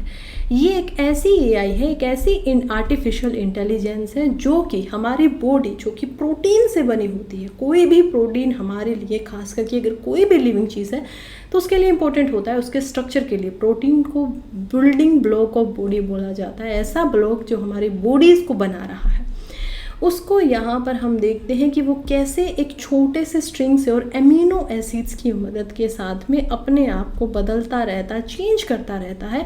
वो आज तक हम लोग समझ नहीं पाए थे, लेकिन एक AI आकर उसके स्ट्रक्चर्स को समझने में हमारी इतनी मदद कर देता है, ये बहुत बड़ी बात हो जाती है। ये आर्टिकल अगर मैं आपको साधारण भाषा में समझाऊं तो प्रीलिम्स के लिए काफ़ी इंपॉर्टेंट है। हो सकता है कि मेंस में इससे रिगार्डिंग ऐसा कोई सवाल ना आए, क्योंकि ऐसे सवाल पूछने की UPSC की आदत नहीं है। प्रीलिम्स में इंपॉर्टेंट हो जाता है। प्रीलिम्स के 2024 में भी एक सवाल जो है वो पूछा गया था इसी प्रकार से, जिसमें पूछा गया है कि जहाँ पर 2 से ज़्यादा यूनिवर्स की बात होती हो वहाँ पर आप एक्चुअली में क्या है, तो वहाँ पर वर्चुअल रियलिटी भी थी, मेटावर्स भी था, तो मेटावर्स उसका आंसर था। तो ये क्या बात कर रहा है, यहाँ पर बात कर रहा है एक ऐसी AI की जो क्या कर सकती है, प्रोटीन का जो स्ट्रक्चर है वो कैसे अपने आप को चेंज करता है उसको समझ सकती है। इसी वजह से ये हम सब लोगों के लिए इम्पोर्टेंट है, खासकर प्रीलिम्स के लिए। तो हम इसको याद रखेंगे कि डीप माइंड नाम का एक ऐसा हमारे सामने AI आई है। फिलहाल डीप माइंड 3 को यहाँ पर इंट्रोड्यूस कर दिया गया है गूगल के द्वारा, जिसकी मदद से साइंटिस्ट इस काम पे लगे हुए हैं। हालांकि साइंटिस्ट को अभी भी लगता है कि ये समझ में नहीं आ रहा है वाई, कैसे, क्यों, तो वो क्यों नहीं समझ पा रहे हैं, लेकिन हाउ, कैसे हो रहा है, वो फिलहाल साइंटिस्ट इसकी मदद से समझने लग गए हैं। इंपॉर्टेंट आर्टिकल था हम सब के लिए।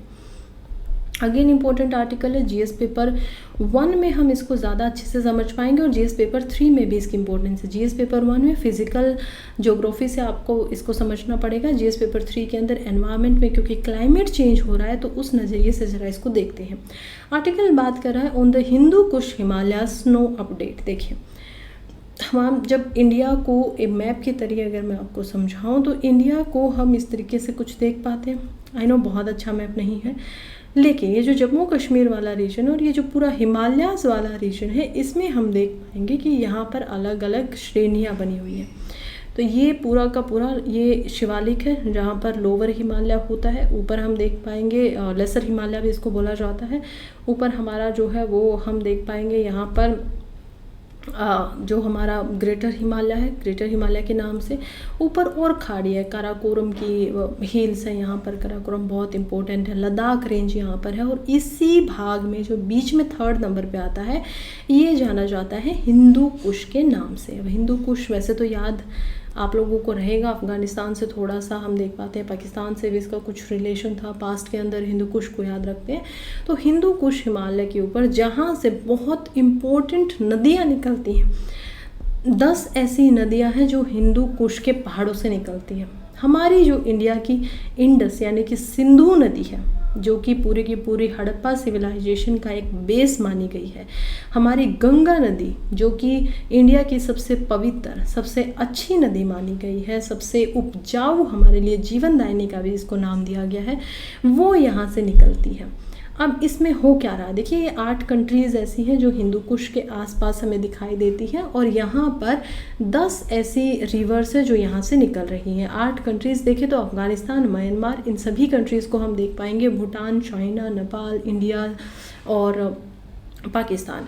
नदियों की बात करें तो नदियों में भी हम देख पाते हैं यहाँ पर, अगर मैप मैं लगाना भूल गई हूँ, तो मैप से अगर मैं आपको समझाती तो मैं दिखा पाती कि किस प्रकार से यहाँ पर जो नदियाँ हैं वो निकलती है, जिसमें अमू दारिया, इंडस, गंगा, ब्रह्मपुत्र जो कि इवन हम देख पाते हैं कि कितनी इम्पोर्टेंट नदी हो जाती है हिमालय के लिए। मानसरोवर लेक से वो निकलती है, ग्रेटर हिमालय से, और हिंदू कुश की पहाड़ियों से ज़्यादा निकलती है। तो इन सब को हम देख पाते हैं। चाइना के ऊपर येलो रिवर के अंदर भी हम देख पाते हैं, जिसमें लगभग 240 मिलियन ऐसे लोग हैं जिनका जीवन इन जो नदियाँ हैं इनके ऊपर, इनसे प्रभावित होता है। फिलहाल स्नो की बात हो रही है, तो यहाँ पर एक वर्ड का इस्तेमाल किया गया है जो कि ज्योग्राफी के लिए और फिल्म्स के लिए इम्पोर्टेंट है, जो कि है snow persistent word. Snow persistent क्या होता है, कोई ऐसी चीज़ जो स्थितियों के विपरीत रह सकती है, यानी ज़िद्दी किस्म की हम देखते हैं। यहाँ पर ज़िद्दी ना होते हुए बोला गया है कि समय के कितने काल तक, कितने समय तक यहाँ पर बर्फ़ जो है वो इन पहाड़ों पर रहती है।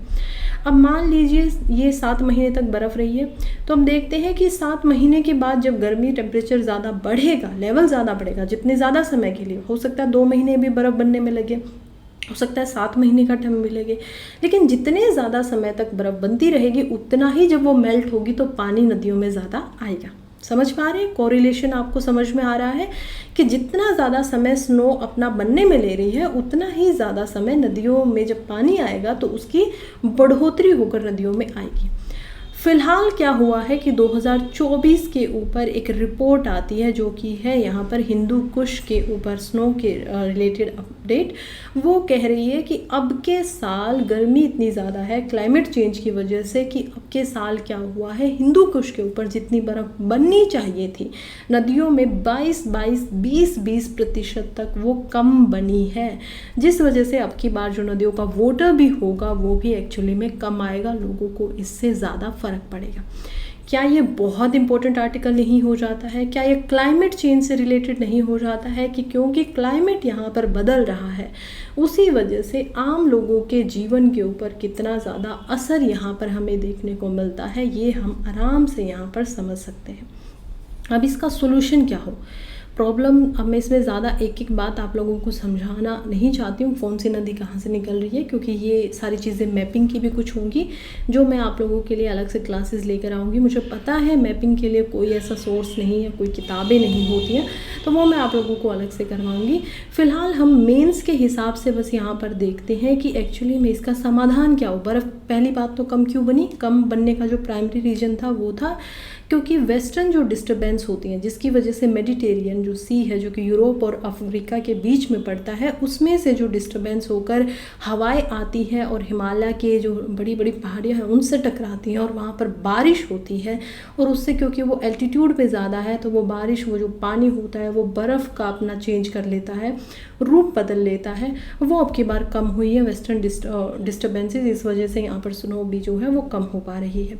सॉल्यूशंस की बात करें तो देखिए सॉल्यूशंस यही है कि हमें अलग अलग जो ट्रीज़ की स्पीशीज़ हैं उनको ज़्यादा लगाना पड़ेगा, ताकि जो ग्राउंड है वो ज़्यादा स्नो को रिटेन कर पाए, अपने पास रख पाए, बना पाए। दूसरी बात है कि अर्ली वार्निंग सिस्टम का इस्तेमाल करना पड़ेगा, फोरकास्टिंग करनी पड़ेगी। ज़्यादा से पहले जो होता है भूतपूर्व जो चीज़ें बता दी जाती हैं उसका हमें इस्तेमाल करना पड़ेगा, ताकि जो वाटर का स्ट्रेस हो, ये वाटर का जो प्रभाव पड़ने वाला है कम्युनिटीज़ के, उसको पहले से ही उनको उसके बारे में पता हो। उसके लिए वो कुछ अच्छे स्टेप अगर लेना चाहते हैं तो वो भी अपनी तरफ से पहले से ही लेने की कोशिश कर सकें।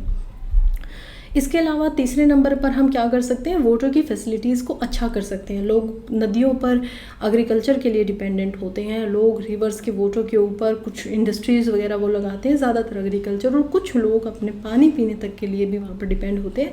तो उनकी थोड़ी फैसिलिटीज़ को और ज़्यादा अच्छे से किया जाए, ज़्यादा बेहतर तरीके से किया जा सके, उसके ऊपर यहाँ पर काम करने की पूरी कोशिश की जानी चाहिए।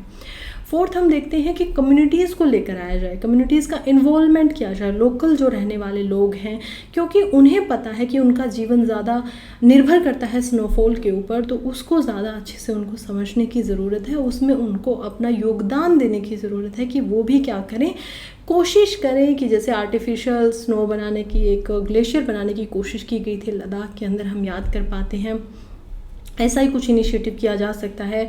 पानी को बचाया जा सकता है लोकल कम्युनिटीज़ के अंदर, ताकि ज़्यादा पानी वेस्ट ना हो, और जो सभी की डिमांड्स है एटलीस्ट पूरी नहीं तो कुछ डिमांड्स तो ज़रूर उनकी पूरी हो सके।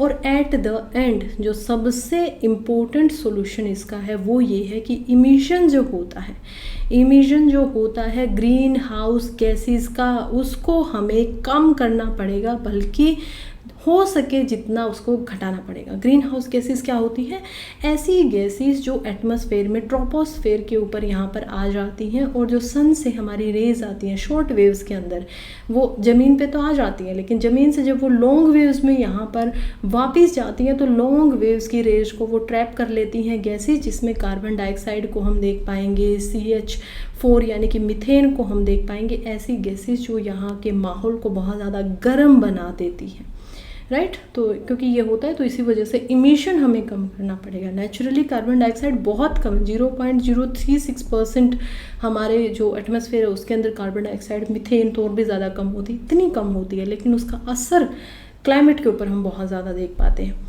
खैर, यहीं पे आज हमारा जो न्यूज़पेपर था वो ख़त्म होता है। आप सभी यहाँ तक अगर बने रहे हैं तो बहुत बहुत धन्यवाद, और मिलते हैं कल फिर से एक अच्छे न्यूज़पेपर के साथ, अच्छे एनालिसिस के साथ। तब तक पढ़ते रहिए, आगे बढ़ते रहिए। All the very best.